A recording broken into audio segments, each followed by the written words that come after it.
ilişkin bir sorum olacaktı. Malum dün İstanbul Büyükşehir Belediyesi Orhan Demir tarafından da aslında yeni taksi uygulamasının ayrıntıları da paylaşıldı. Olacak olan ne olacak? Ancak hemen akabinde de Taksiciler Esnaf Odası'ndan da bir açıklama geldi. İzin vermemiz mümkün değildir, onay vermemiz mümkün değildir dendi. Bu açıklamayı nasıl değerlendiriyorsunuz? Projenin akıbeti nasıl olacak? Bir kere kendi yetkilerini aşan bir açıklama olmuş. Bizim derdimiz İstanbul'u çok çağdaş bir taksi modeliyle buluşturmak. Ve şu anda dünyada belki de en kötü demeyeyim ama ne yazık ki insanlarını mutsuz eden taksi işletmeciliğini İstanbul yaşıyor. Bunu çağdaş bir seviyeye ulaştırmak için adımlar atıyoruz.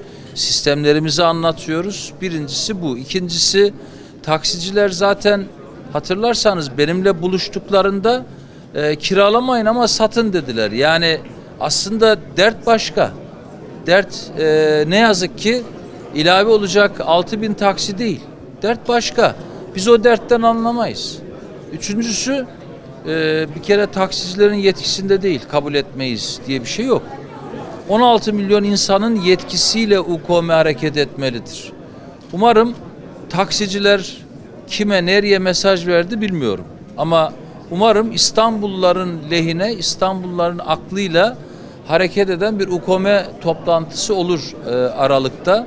Ben de sıkı takip edeceğim. Gerekirse orada da olmayı düşünüyorum. Seçim maratonunda taksicilerle odaya da gidip bizzat o salonda siz de konuşmuştunuz taksicileri. Oda Başkanı Eyüp Aksu konuştu. Eyüp Aksu ile bir görüşmeniz olmuş muydu o dönemde? Bizden odadan temsilciler randevu istedi, verdik. Yani Eyüp Bey gelseydi o da orada olurdu. Yoktu. Niye gelmedi bilmiyorum ama ben bizzat Eyüp Bey'i davet etmedim. Bir sebebi olabilir, sağlık sorunu olabilir.